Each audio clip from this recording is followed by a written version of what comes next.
Hello student, welcome to my channel Pratishtha classes. मैं हूं मीना मिश्रा और हम स्टार्ट कर चुके हैं ट्रिग्नोमेट्री चैप्टर 20 एक्सरसाइज 20A। इससे पहले के वीडियो में आपने देखा कि हमने क्वेश्चन नंबर 1, 2 और 3 सॉल्व किया और साथ ही ये भी समझा कि ट्रिग्नोमेट्रिक रेशो क्या होता है, sine, cos, tan, cot, sec and cosec के बारे में हमने समझा। तो अब हम क्वेश्चन नंबर 3 करेंगे, question number 4। In the given figure, AD is perpendicular on BC। ये देखो, यहाँ पे मैंने D नहीं लिखा, this is D। AD is perpendicular on BC और ये आप जानते हैं कि परपेंडिकुलर का मतलब होता है कि 90 डिग्री का एंगल बनाएगा। तो यहाँ पर ये 90 डिग्री का एंगल यहाँ मेंशन किया है। Perpendicular on BC, AB is equal to 13 centimetre, ये वैल्यू है। BD मतलब ये 5 centimetre, DC 16 centimetre. Find the value of, यहाँ पर हमें फाइंड करना है साइन B। साइन B मतलब इस एंगल में ट्रिग्नोमेट्री रेशो साइन हमें फाइंड करना है। तो इससे पहले के लेक्चर में आपने देखा था कि अगर साइन B फाइंड करना है, B एंगल की हम बात कर रहे हैं, तो इसका जो ये अपोजिट साइड होगा उसको हम अपोजिट बोलेंगे। इस साइड को हम हमेशा हाइपोटेनस बोलते हैं, जो 90 डिग्री के सामने होता है। और ये जो हो गया, जो बच गया तीसरा, वो हो गया एडजेसेंट। तो इस वाले डायग्राम में हमारे पास दो ट्रायंगल है और वो एक साथ ज्वाइन है। अब इसमें आप ये देखो कि अगर ये 90 है तो ये भी 90 ही होगा। लीनियर पेयर, ये आपने समझा हुआ है पहले भी कि अगर इस तरह से कोई परपेंडिकुलर लाइन ड्रॉ होती है और इधर मैं बोल रही हूं कि 90 है, तो ये भी 90 ही होगा। ओके, तो ये भी अपना 90 है। मतलब हम इधर भी पाइथागोरस लगा के या फिर हम इधर भी ट्रिग्नोमेट्री रेशो फाइंड कर सकते हैं। जैसे साइन B हम फाइंड करेंगे, तो साइन B के लिए हमें क्या चाहिए, साइन B। साइन का हमने देखा था फॉर्मूला कि अगर साइन फाइंड करना है तो कैसे फाइंड होगा, एंगल कैसे फाइंड होगा, उसका हमने देखा था कि अपोजिट बाय हाइपोटेनस। तो यहाँ अगर इसको B बोलते हैं तो ये हो गया अपोजिट, और इसकी वैल्यू हमें पता नहीं, हमें ये दोनों मालूम है। इस ट्रायंगल की अगर मैं बात करूं तो इसमें हमें ये मालूम है, ये मालूम है, लेकिन ये थर्ड साइड हमें नहीं पता है। तो वो भी हमने इससे पहले के वीडियो में देखा था कि अगर राइट एंगल ट्रायंगल है उसमें आपको दो साइड पता है, एक साइड नहीं पता है, तो आप पाइथागोरस लगा के वो फाइंड कर सकते हैं। ओके, तो अब हम पाइथागोरस लगाएंगे और ये फाइंड करेंगे साइन B। तो साइन B से पहले क्या फाइंड करना है हमको, इसका वैल्यू। और ये किस ट्रायंगल से बिलोंग कर रहा है, ABD। तो हम ऐसा लिखते हैं, इन ट्रायंगल फर्स्ट फाइंड कर रहे हैं ABD। अब यहाँ हम पाइथागोरस अप्लाई कर रहे हैं, इसके लिए हमें ये मेंशन करना होगा कि यहाँ एक एंगल जो है वो 90 डिग्री है। मतलब ये राइट एंगल ट्रायंगल है, क्योंकि पाइथागोरस राइट एंगल ट्रायंगल में ही अप्लाई होता है। तो in triangle ABD angle D is equal to 90 degree, या फिर आपको इसको 3 लेटर नेम भी लिख सकते हैं, एंगल ADB। 3 लेटर नेम में अगर मैं इस एंगल की बात कर रही हूं तो ये बीच में होगा और इसका नाम हम कैसे लिखेंगे, ADB। तो वो लिखा है मैंने यहाँ पर, और ये है 90 degree. Therefore, by Pythagoras theorem,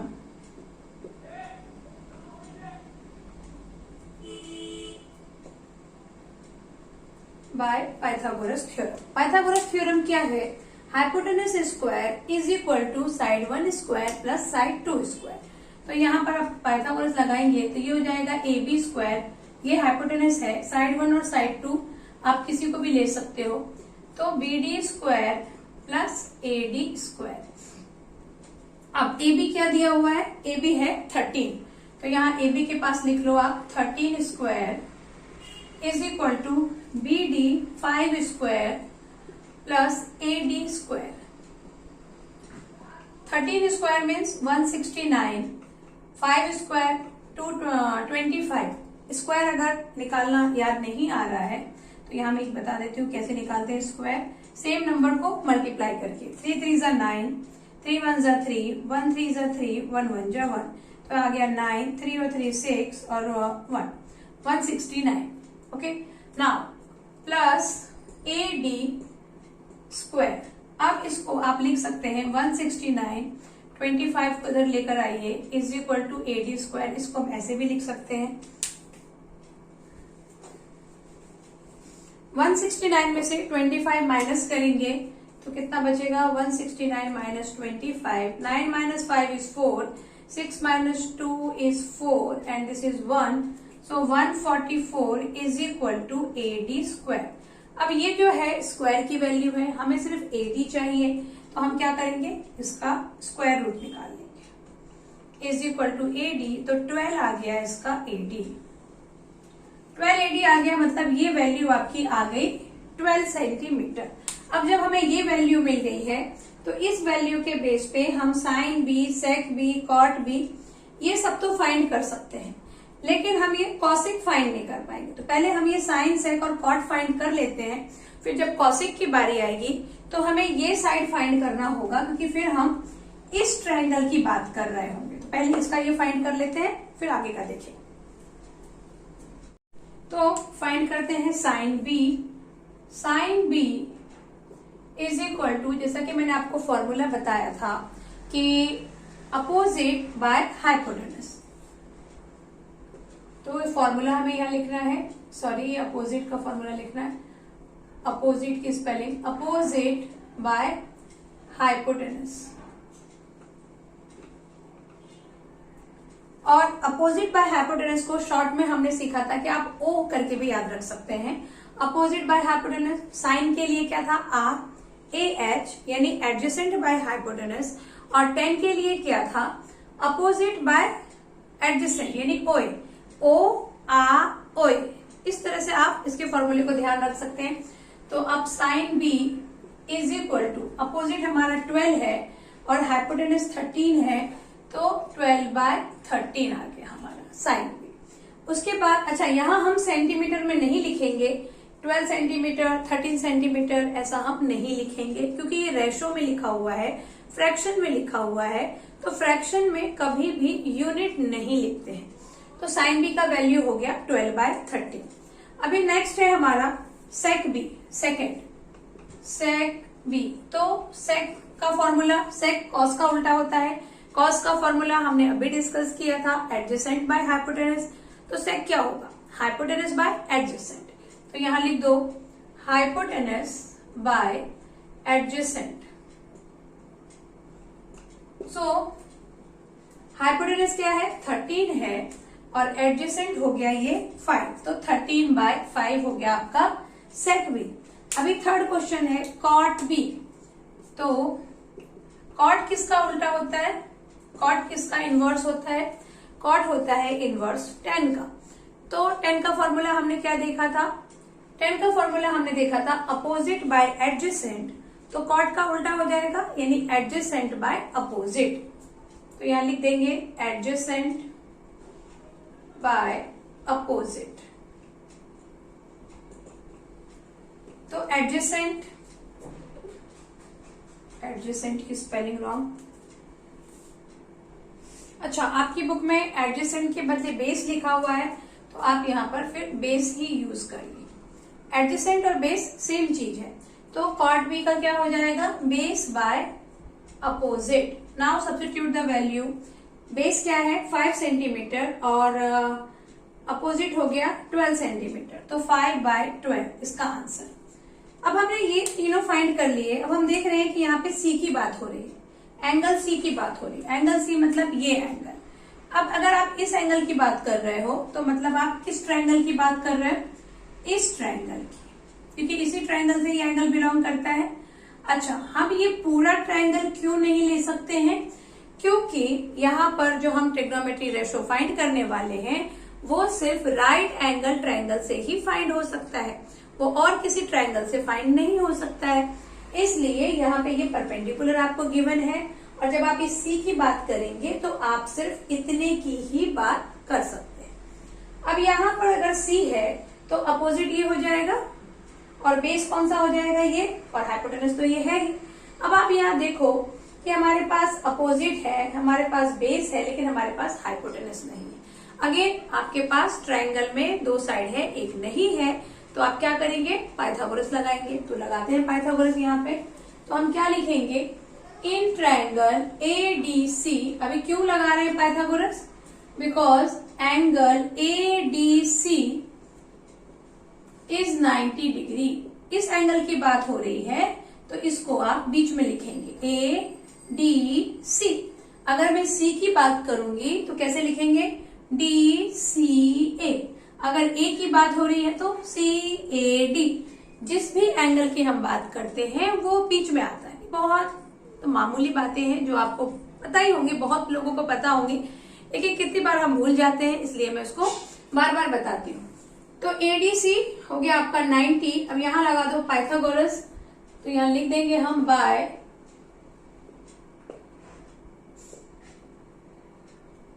Pythagoras theorem. Pythagoras theorem में क्या है, hypotenuse square means AC square is equal to AD square plus DC square. Hypotenuse का प्लेस फिक्स है, लेकिन ये जो आपका बेस और अपोजिट है, उसमें आप पहले बेस लिख सकते हैं, बाद में अपोजिट लिख सकते हैं, पहले अपोजिट लिख के बाद में बेस लिख सकते हैं, कुछ फर्क नहीं पड़ने वाला है। तो AC फाइंड करना है हमें। AD गिवन है, AD इज 12 एंड DC 16। अब स्क्वायर है तो मल्टीप्लाई करके 144 मिल जाएगा, और 16 का स्क्वायर देखते हैं क्या होता है, 6 6 जा 36, 6 1 जा 6, 7 8 9, 1 6 जा 6, 1 1 1, 6 9 10 11 12 13 14 15 एंड दिस इज 2। सो ये बन गया आपका 256। अब उसमें आप 144 प्लस कर दो तो 6 4 10, 5 4 10, 9 एंड 1 10, 2 1 3 और 1 4 आ गया।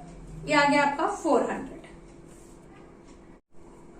400 क्या मिल गया हमें, AC square. AC square is equal to 400। तो AC हो गया √400। तो AC की वैल्यू आ गई 20। ट्रायंगल ADC में हमें ये AC 20 मिल गया, 20 सेंटीमीटर। अब हमें फाइंड करना है cos C। तो cos C का फॉर्मूला अप्लाई कर देंगे। यहाँ मैं इतना छोटा ही लिखती हूँ ताकि सब आ जाए। cos C, cos का फॉर्मूला क्या हो जाएगा, बेस बाय हाइपोटेनस। तो यहाँ लिख दो बेस बाय हाइपोटेनस। अभी इस एंगल की आप बात करोगे तो ये आपका हो जाएगा अपोजिट और ये हो जाएगा बेस। तो 16 बाय हाइपोटेनस इज 20। और अगर ये कैंसिल होते हैं तो हमें इसको कैंसिल भी कर देना है। 4 4 जा 16, 4 5 जा 20, 4 बाय 5। इससे पहले वाले में भी अगर कैंसिल, वैसे उससे पहले वाले में तो सारे प्राइम नंबर है, सिर्फ ये कंपोजिट है तो कैंसिल नहीं होगा, बट यहाँ हो गया तो यहाँ हमने कैंसिल कर दिया 4 बाय 5। अब हम लिखेंगे कॉसिक C। तो कॉसिक किसका इनवर्स है, कॉसिक है साइन का इनवर्स। साइन का फॉर्मूला होता है अपोजिट। अच्छा, अपोजिट को परपेंडिकुलर भी आप बोल सकते हैं। तो परपेंडिकुलर बाय, जैसे मैंने आपको बताया, एडजेसेंट और बेस एक ही चीज होता है, अपोजिट और परपेंडिकुलर एक ही चीज होता है। और हाइपोटेनस तो हाइपोटेनस है ही, उसके लिए कोई दूसरा नाम नहीं है। बट ये अपोजिट परपेंडिकुलर कितनी बुक्स में ये कितनी बुक में अपोजिट दिया होता है, कितनी बुक में परपेंडिकुलर दिया होता है, तो आप कुछ भी लिख सकते हैं। तो यहाँ पर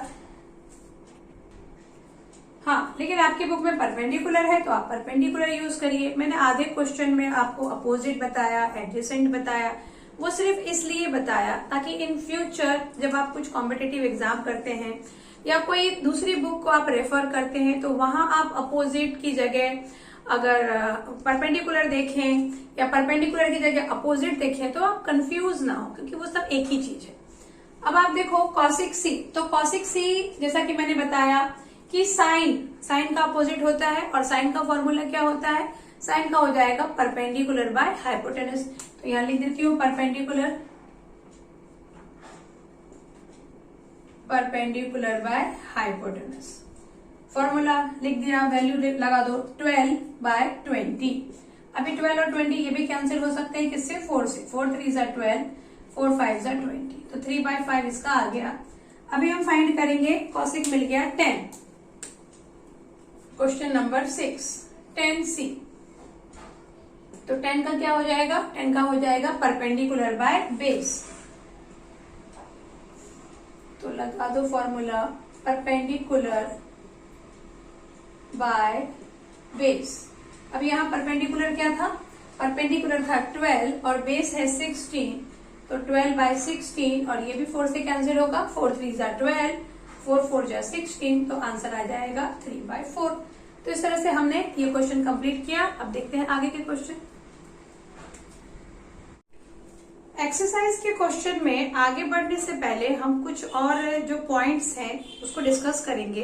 इससे पहले के लेक्चर में आपने देखा कि साइन थीटा का अगर एंगल ए दिया हुआ है तो sine theta is equal to क्या होता है, perpendicular by hypotenuse. Cos theta होता है बेस बाय हाइपोटेनस।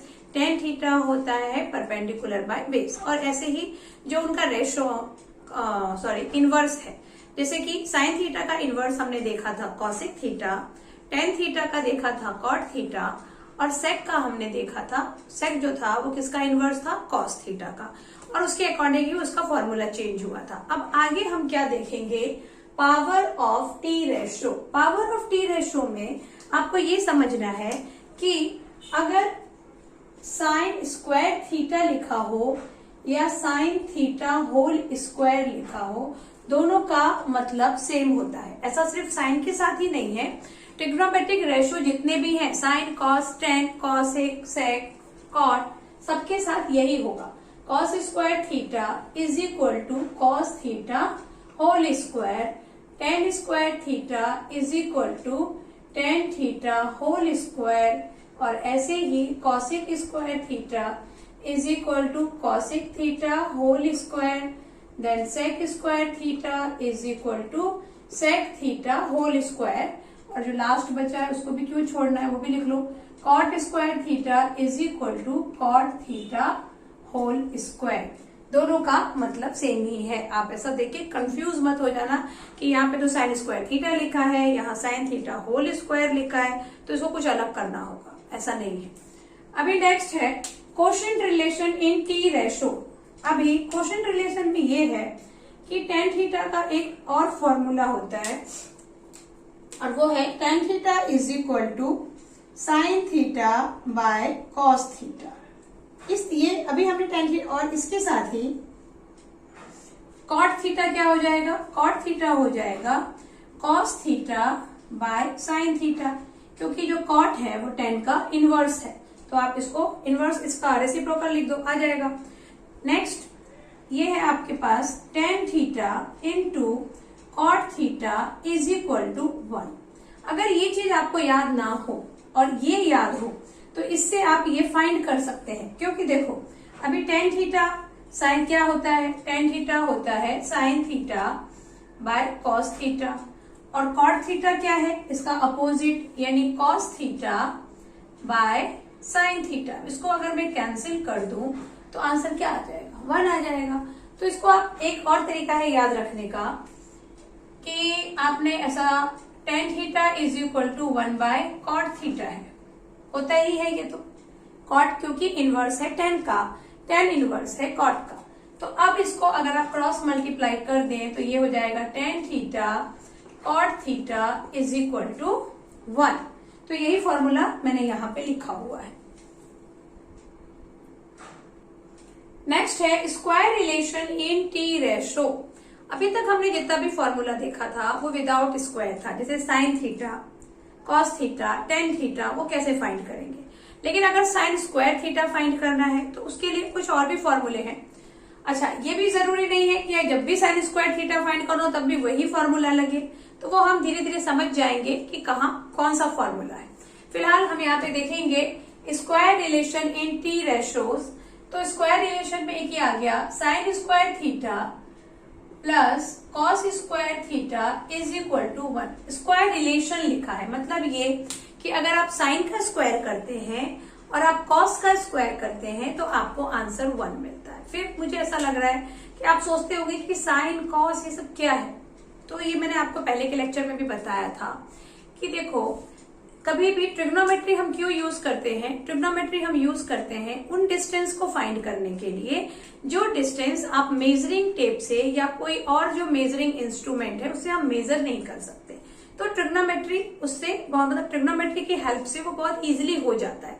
अब ये भी आपको कंफ्यूजन अभी होता होगा कि इससे कैसे डिस्टेंस फाइंड कर लेंगे, तो वो आप धीरे धीरे सीखेंगे। अभी आप बेसिक सीख रहे हैं, बस आप इतना ध्यान रखो कि ट्रिग्नोमेट्री हम क्यों यूज करते हैं और हम क्यों पढ़ रहे हैं। उसके बाद ये आ गया कि साइन कॉस टेन, तो वो भी मैंने आपको बताया था कि साइन कॉस टेन बस एक नाम है, उसको फाइंड करने के लिए कुछ तो नंबर लेना पड़ेगा, कुछ तो नाम देना पड़ेगा, तो बस वो नाम दिया। और अब हम उन दोनों में रिलेशन पढ़ रहे हैं कि साइन थीटा कॉस थीटा, अगर साइन का आप स्क्वायर करते हैं और कॉस का आप स्क्वायर करते हैं तो जो आपको आंसर मिलेगा वो मिलेगा 1। Sine square theta plus cos square theta is equal to 1। तो ये सारे रिलेशन को एज अ फॉर्मूला आपको याद रखना पड़ेगा। नेक्स्ट है, अच्छा यहां से दो रिलेशन और आते हैं सामने। इसमें ये हो सकता है sine square theta is equal to 1, cos square theta को ट्रांसपोज करो तो ये हो जाएगा sine square theta is equal to 1 minus cos square theta. फिर इसी से अगर आप कॉस स्क्वायर थीटा लिखें तो ये बन सकता है साइन स्क्वायर थीटा उधर ले जाओ तो 1 माइनस साइन स्क्वायर थीटा, ये बन गया। मतलब मेन तो हमारा ये रिलेशन है, इससे हमने ये दो और रिलेशन फाइंड किया।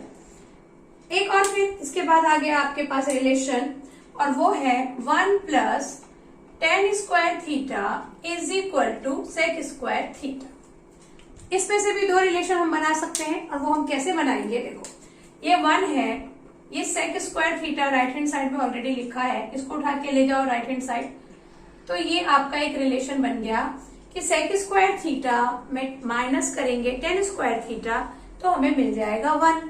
और एक क्या बन सकता है इसमें, और बन सकता है टेन स्क्वायर थीटा को आप यही रहने दो और इस बार हम किसको ट्रांसपोज कर देंगे? 1 को उधर लेके जाओ, तो ये नेक्स्ट रिलेशन बन गया tan square theta is equal to sec square theta minus 1। Last वाला रिलेशन जो हम पढ़ेंगे वो क्या है? 1 plus cot square theta is equal to cosec square theta.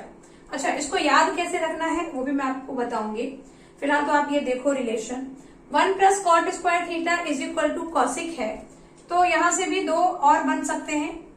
Cot square theta is equal to ये हो गया कॉसिक स्क्वायर थीटा, ये 1 को आप इधर ले जाओ तो -1, और एक क्या बन सकता है? 1 यही रहने दो और इस बार कॉट को ले जाओ, कॉसिक स्क्वायर थीटा कॉट को इधर ले गए तो ये बन गया कॉट स्क्वायर थीटा। एक्चुअली आपको इसमें से कुछ बनाना नहीं है, ये सारे रिलेशन है, बस ये मैंने आपको इसलिए बताया कि उसको उधर ले जाने से ये बना, ताकि कभी अगर आप जो मेन है इसमें 3 ये वाला, उसके बाद कहाँ गया ये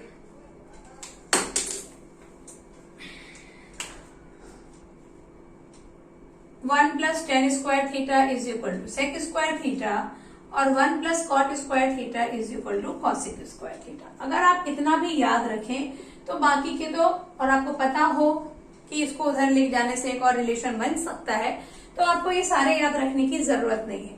आप ये 3 याद रख के भी सबको याद रख सकते हैं। उसके बाद अभी 3 को कैसे याद रखना है वो देखो, sine square theta plus cos square theta is equal to 1, ये तो हर एक बच्चे को लर्न हो जाता है, बहुत इजी है। प्रॉब्लम किधर होती है? प्रॉब्लम होती है इधर।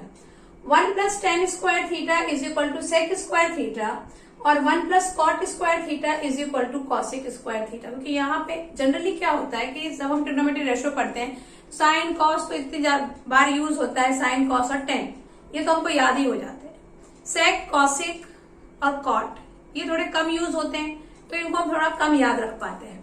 तो यहाँ आपको कैसे याद रख सकते हैं आप कि देखो 1 प्लस टेन स्क्वायर थीटा है तो कॉस का अपोजिट यहाँ यूज किया है, कॉस का इनवर्स।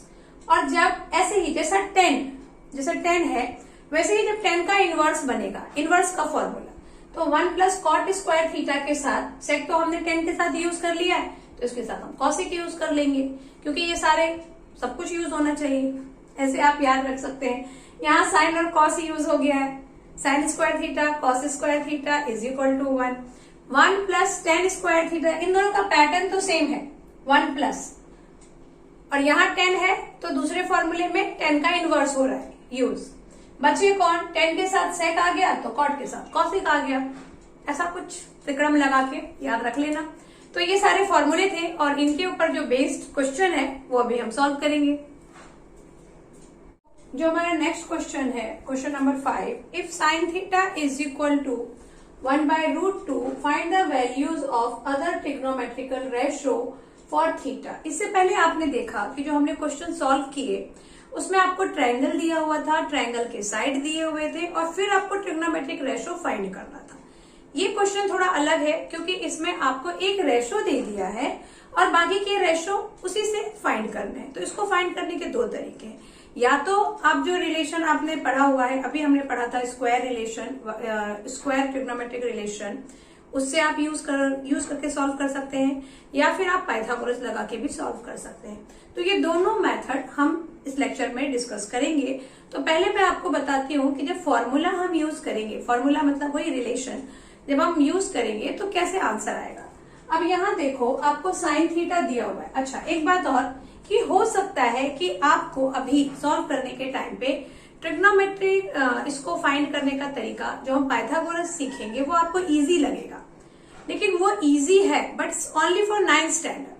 जब आप आगे के स्टैंडर्ड में जाएंगे तब आपको वो काम नहीं आएगा। तो इसलिए आप ये जो स्क्वायर रिलेशन है इसको जितना जल्दी बाय हार्ट कर लें उतना अच्छा है। तो sine theta is equal to 1/√2 है। कैसे सॉल्व करेंगे इसको, हम जो गिवन है वहां से शुरू करते हैं। Sine theta is equal to 1/√2। अब हमने देखा अभी कि रिलेशन होता है sine square theta plus cos square theta is equal to होता है 1। अब आप यहाँ साइन की वैल्यू रख दो, ये स्क्वायर में है, साइन की वैल्यू रख दो तो ये हो जाएगा 1/√2 square plus cos square theta is equal to 1। इसको जब आप सॉल्व करेंगे तो ये है 1/√2 इंटू 1/√2। तो 1/√2 को √2 से आप मल्टीप्लाई करो, आंसर आ जाएगा 2। तो यहां मिला आपको 1/2 plus cos square theta is equal to 1। अब हमें कॉस स्क्वायर थीटा की वैल्यू चाहिए तो हम क्या कर दें, cos square theta is equal to 1, इसको ट्रांसपोज करो -1/2, 2 को 1 से मल्टीप्लाई करो, 2 1 ज़ा 2 -1/2। तो कॉस स्क्वायर थीटा आपको मिल जाएगा 2 - 1/2। और अगर हम कॉस थीटा फाइंड करना चाहेंगे तो हम कर देंगे रूट और फिर हमें मिल जाएगा कॉस थीटा। तो कॉस थीटा आपको क्या मिल जाएगा 1/√2, क्योंकि ये पूरे में रूट आएगा तो इसको आप 1/√2 ऐसे भी समझ सकते हैं। तो ये कॉस थीटा हमें मिल गया। उसके बाद हमें ऑल ट्रिग्नोमेट्रिक रेशियो फाइंड करना है, तो कॉस का उल्टा सेक होता है, वो तो हम कर ही लेंगे। साइन हमें दिया ही है। एक और है tan। तो tan का भी फॉर्मूला अभी हमने देखा था और वो फॉर्मूला था sign theta by cos theta. अब साइन थीटा का वैल्यू क्या है, साइन थीटा गिवन है आपको 1/√2 और ये ऐसा फ्रैक्शन में लिखा है, मतलब डिवीजन है। तो मैं यहाँ आपको डिवीजन साइन के साथ बता देती हूँ, वो ज्यादा समझ में आता है बच्चों को। फिर ये हो गया कॉस थीटा का 1/√2। अब जब आप इसको सॉल्व करेंगे तो 1/√2 डिवीजन का मल्टीप्लाई और 1/√2 का हो जाएगा √2/1। नेक्स्ट √2 से √2 कैंसिल, तो आंसर मिल गया आपको 1, यानी tan थीटा हमारा 1 आ गया। अब बाकी क्या हम फाइंड कर सकते हैं इसी से, सब इसी का अपोजिट होता है, tan थीटा इज 1। तो सेक थीटा क्या हो जाएगा, इसका रेसिप्रोकल, तो ये हो जाएगा √2/1 होगा, बाय 1 लिखने का कोई मतलब नहीं है। फिर कॉसिक, साइन का अपोजिट होता है, तो कॉसिक थीटा आपको मिल जाएगा √2 अगेन और कॉट थीटा मिल जाएगा 1। क्यों 1, क्योंकि tan थीटा 1 है तो 1/1, तो 1/1 को आप कितना भी इन्वर्स करो 1 ही मिलने वाला है। तो कॉट थीटा मिल गया 1। तो इस तरह से हमने सारे ट्रिग्नोमेट्रिक रेशियो फाइंड कर लिए। अभी जो नेक्स्ट क्वेश्चन है उसको हम देखेंगे कि पाइथागोरस से कैसे ये सब चीजें फाइंड होती है। ये जो क्वेश्चन हम देख रहे हैं ये भी क्वेश्चन नंबर 5 जैसा ही है उसमें आपको साइन थीटा दिया हुआ था और इसमें आपको टेन थीटा दिया हुआ है। और एक ट्रिग्नोमेट्रिक रेशो को देखते हुए बाकी के ट्रिग्नोमेट्रिक रेशो हमें फाइंड करने हैं। तो देखो, अच्छा मैंने आपको बोला था कि दो मेथड है, तो इससे पहले हमने जो देखा फॉर्मूला यूज करके, और अब जो हम देखेंगे तो हम थ्योरम यूज करेंगे, पाइथागोरस थ्योरम यूज करेंगे। और आई एम क्वाइट श्योर कि ये मेथड आपको इजी लगेगा, लेकिन ये मेथड ज्यादा यूज ना करें तो अच्छा है। तो अब हमें क्या करना है, पहले तो लिख देना है कि टेन थीटा क्या गिवन है आपको। Tan theta is equal to 8/15। अब आप बना दो एक राइट एंगल ट्रायंगल। क्यों बना दे राइट एंगल ट्रायंगल, वो भी आपको पता चलेगा। अभी टेन थीटा 8/15 है, तो टेन थीटा का फॉर्मूला क्या होता है? टेन थीटा का फॉर्मूला हो जाता है परपेंडिकुलर बाय बेस। तो यहां लिख दो परपेंडिकुलर बाय बेस। तो परपेंडिकुलर कितना है 8। अब यहां अगर मैं थीटा मान लो मेरा यहां है, थीटा कहीं भी हम ले सकते हैं, उसके अकॉर्डिंग परपेंडिकुलर और बेस चेंज हो जाएगा।